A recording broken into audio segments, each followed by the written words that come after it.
Valentine's Day.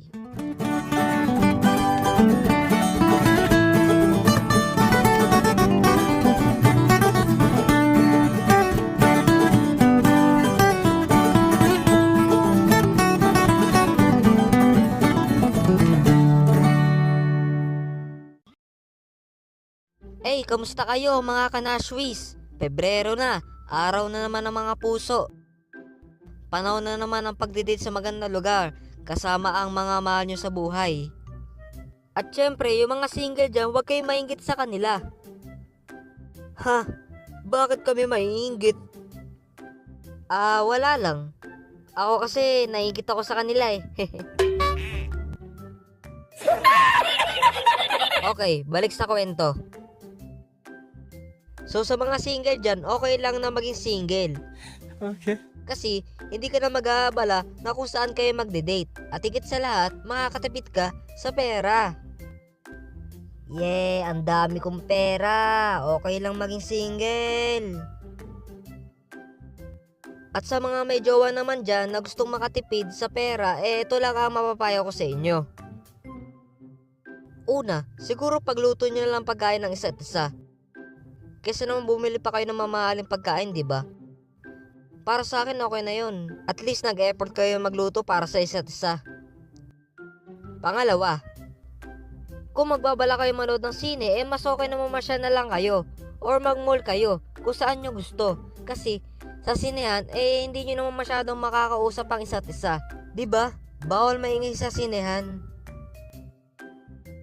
Pangatlo, para sa akin, okay na siguro magregalo ng chocolate sa jowa mo. Kesa naman bulaklak ang iregalo mo. Kasi 'di ba, ang chocolate makakain mo. Hindi tulad ng bulaklak na nabubulok lamang. Pero, hindi ko naman sinasabi sa inyo na bawal na magregalo ng bulaklak ha. Okay. Nung high school kasi ako, nung Valentine's Day, napag-isipan ko na magregalo ng bulaklak kay crush. Dapat nga chocolate ang ireregalo ko sa kanya eh. Kaso, wala akong pera, kaya bulaklak na lang ang naisipan kong iregalo sa kanya.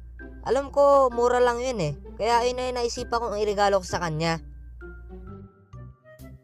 Oy pre, mamayang uwian, samahan mo ako bumili ng bulaklak para pang regalo ko kay crush. Yabang ni pare. Sige, samahan kita mamaya. Sige, salamat. A few moments later.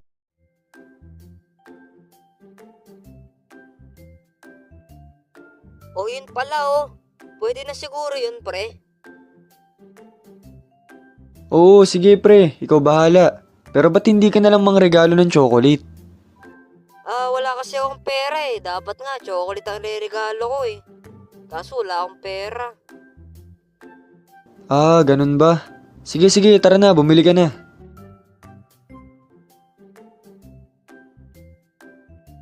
Ate, pabili po ng isang bulaklak. Yung maganda po. Yung maganda? Ito. Magkano po yan? Para sa'yo, 20 na lang. Ate, ito po. Salamat po.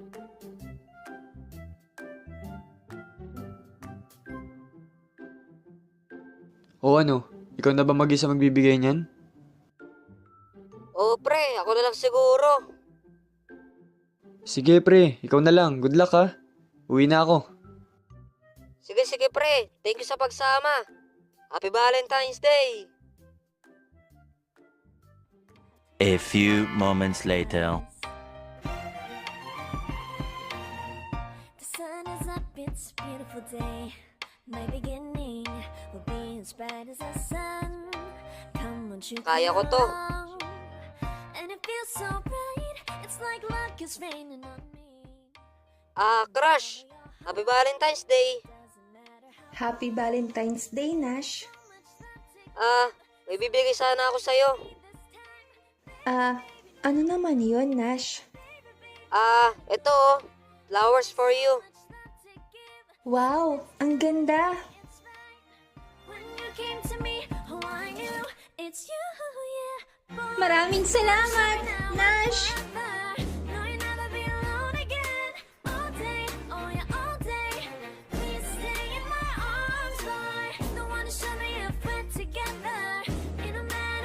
Yo, what's up sa inyo guys? At ngayon na nga, at ito na yung tablet na binili ko.